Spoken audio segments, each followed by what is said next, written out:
नमस्कार. आपण blood circulatory system म्हणजे रक्ताभिसरण संस्था या प्रकरणाचा अभ्यास करत आहोत. त्यापैकी आज आपण ह्यूमन ब्लड सर्क्युलेटरी सिस्टम म्हणजे मानवी शरीरामध्ये कशा पद्धतीची रक्तभिसरण संस्था आहे त्याचा अभ्यास करत आहोत. बघा, आपल्याला माहित आहे की आपल्या मानवी शरीरामध्ये बंद रक्तभिसरण संस्था म्हणजे क्लोज ब्लड सर्क्युलेटरी सिस्टम आहे. आणि हे जे आपल्या शरीरामध्ये क्लोज ब्लड सर्क्युलेटरी सिस्टम आहे हे 3 आवश्यक घटकामुळे तयार झालेली आहे. म्हणजे आपल्या शरीरामध्ये जे रक्तभिसरण संस्था आहे, हे जे ब्लड फिरवणारी सिस्टम आहे, हे कोणत्या कोणत्या घटकापासून तयार झाली तर हे 3 घटकापासून तयार झालेली आहे. आणि हे 3 घटक जे आहे, एक आहे आपलं हार्ट म्हणजे आपलं हृदय, एक आहे आपलं हृदय, दुसरं आहे आपलं रक्त आणि तिसरं आहे रक्तवाहिनी. ठीक आहे. तर त्यापैकी आज जे आपण बघणार आहोत ते बघणार आहे रक्ताला. ठीक आहे. तर रक्त कसं आहे, रक्ताचं स्वरूप कसं आहे, रक्त कसं तयार झालंय याच्याबद्दल माहिती. ओके. तर आपण रक्ताबद्दल जर माहिती घेतो म्हटलं तर रक्ताबद्दल एक छोटीशी माहिती घेऊ की रक्त कसं आहे, रक्ताचं स्वरूप कसं आहे. तर बघा, रक्ताचं जे काही स्वरूप आहे त्यापैकी पहिला पॉइंट आहे की रक्त जे आहे हे आहे मोबाईल कनेक्टिव्ह टिश्यू. काय आहे? Mobile connective tissue. आता मोबाईल कनेक्टिव्ह टिश्यूचा अर्थ होते चल, काय होते? चल संयोजी ऊती. काय होते?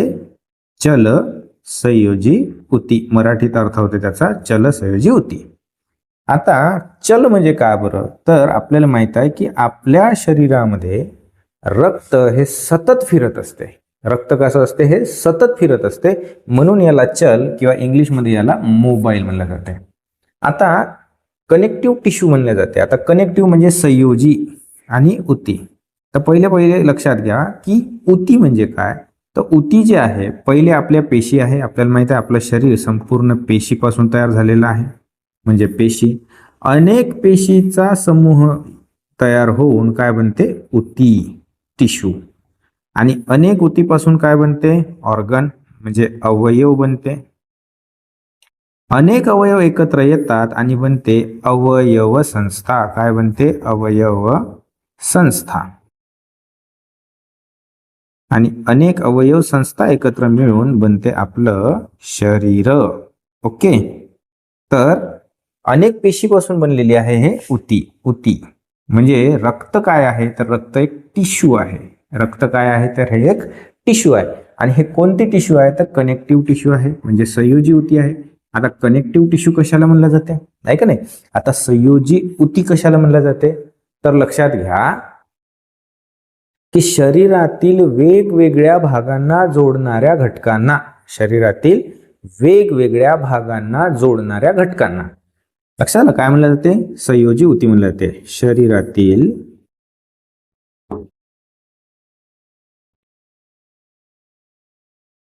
वेगवेगळ्या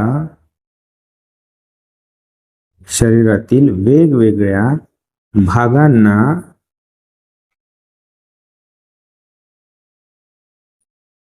जोडणाऱ्या घटकांना, शरीरातील वेगवेगळ्या भागांना जोडणाऱ्या घटकांना काय म्हणते? संयोजी ऊती.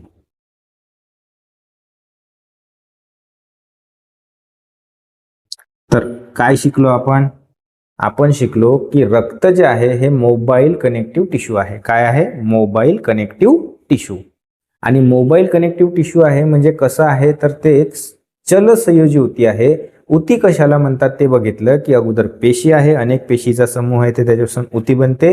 आणि हे कोणती आहे? तर कनेक्टिव्ह टिश्यू आहे, म्हणजे शरीरातील वेगवेगळ्या अवयवांना जोडणारा घटक आहे. बरोबर आहे. म्हणजे रक्त हे सतत प्रवाहित असते आपल्या शरीरामध्ये आणि ते वेगवेगळ्या अवयवापर्यंत जाते. लक्षात आलं?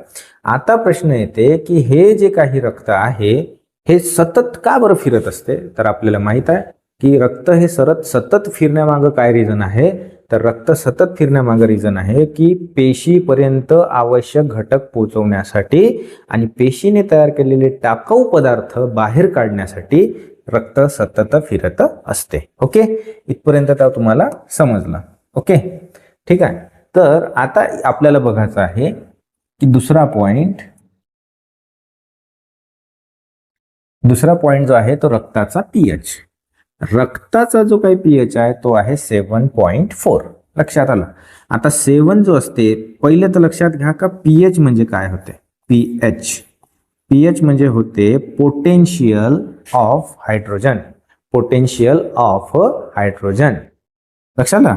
आता पीएच जो असते हा न्यूट्रल असते 7 आहे, हा न्यूट्रल आहे. आणि इथून जर आपण डावीकडे जर आलो आपण तर तुमच्या लक्षात येईल की हा जास्त ऍसिडिक असते. तर इथून जर आपण उजव्या बाजूला गेलो तर आपल्याला उजव्या बाजूकडे गेल्यानंतर लक्षात येईल की हा असते जास्त बेसिक, स्ट्रॉंग बेस. म्हणजे या साईडनं जर आलो आपण तर जास्त ऍसिडिक स्ट्रॉंग ऍसिड, आणि या साईडला गेलो आपण तर जास्त बेस असते. म्हणजे 1, 2, 3, 4, 5, 6 आणि 7. त्याच्यानंतर 8, 9, 10, 11, 12, 13 आणि 14. म्हणजे 14 हा खूप जास्त स्ट्रॉंग बेस आहे, तर 1 हा सगळ्यात जास्त स्ट्रॉंग ऍसिड आहे ना. 2 त्याच्यापेक्षा थोडं वीक ऍसिड, 3 त्याच्यापेक्षा वीक, 4 त्याच्यापेक्षा वीक, असं करत करत 7 पर्यंत न्यूट्रल.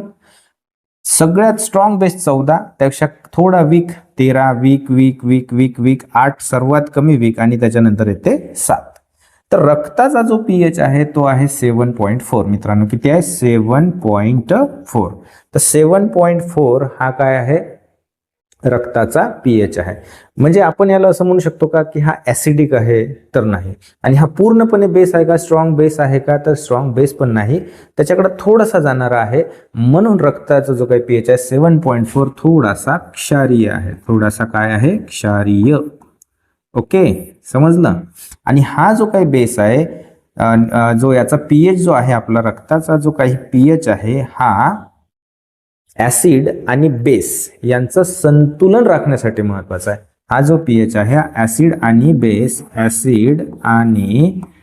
बेस यांचं संतुलन राखण्यासाठी महत्वाचा आहे. कोणता पीएच रक्तातला? 7.4. ओके. त्याच्यानंतर तिसरा महत्वाचा जो काही मुद्दा आहे आपला याच्यातला, तो मुद्दा आहे की स्पेसिफिक ग्रॅव्हिटी. आता स्पेसिफिक ग्रॅव्हिटी कशाला म्हणलं जाते ते लक्षात घ्या. स्पेसिफिक ग्रॅव्हिटी म्हणजे होते एखाद्या पदार्थाची पाण्याच्या घनतेसोबत केलेली तुलना. एखाद्या पदार्थाची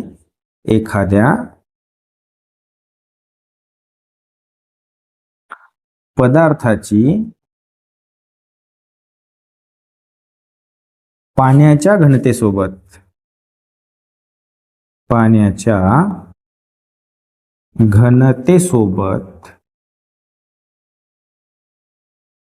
केलेली तुलना.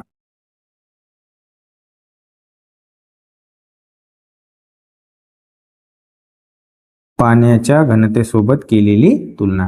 आता पाण्याची जी काही घनता आहे ते आहे 1, म्हणून याला आपण म्हणतो स्पेसिफिक ग्रॅव्हिटी. पाण्याची स्पेसिफिक ग्रॅव्हिटी किती आहे? 1.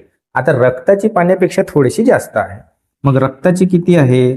तर रक्ताची आहे 1.035 ते 1.075. रक्ताची 1 आहे, सॉरी पाण्याची 1 आहे, तर रक्ताची 1.035 ते 1.075 आहे.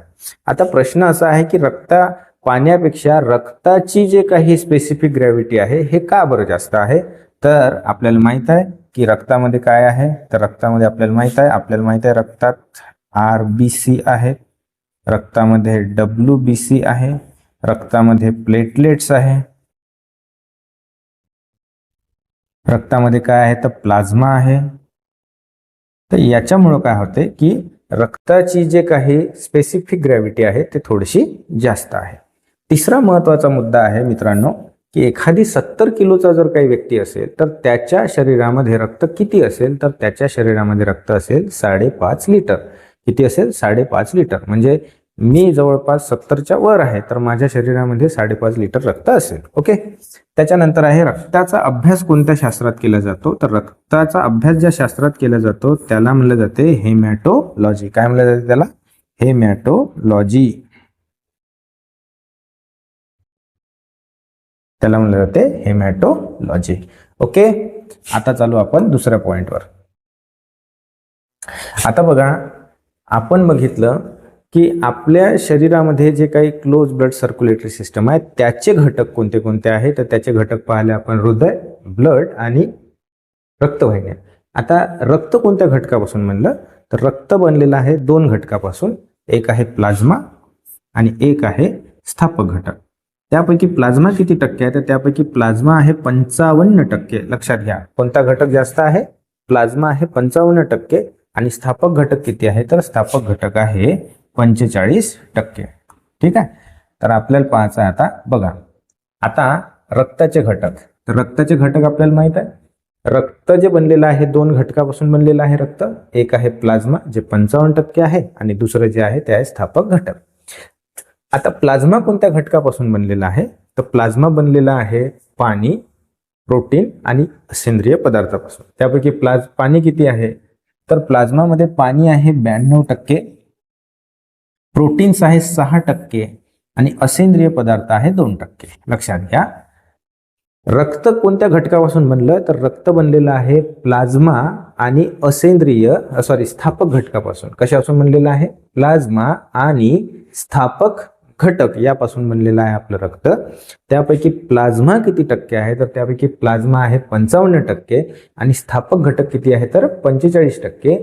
प्लाझ्माचे महत्वाचे घटक कोणते आहे, म्हणजे प्लाझ्मा आता कोणत्या घटकापासून बनला, तर प्लाझ्मा बनलेला आहे पाणी जे 92% आहे. म्हणजे प्लाझ्मामध्ये सगळ्यात जास्त कोणता घटक आहे, प्लाझ्मामध्ये सर्वात जास्त कोणता घटक आहे, तर तो आहे पाणी. प्लाझ्मामध्ये नंबर 2चा घटक कोणता आहे जो सर्वात जास्त आहे, तर तो आहे प्रोटीन्स. आणि किती टक्के आहे, तर 6%. पाणी किती टक्के आहे, तर 92%. आणि असेंद्रिय पदार्थ आहे ते किती टक्के आहे, तर 2% आहे. ठीक आहे ना. Non organic substance. लक्षात लगा, तर 6% प्रोटीन्स, 92% पाणी आणि असेंद्रिय पदार्थ आहेत 2%. आणि हे सगळे 3 घटक मिळून बनते आपला प्लाझ्मा. ओके.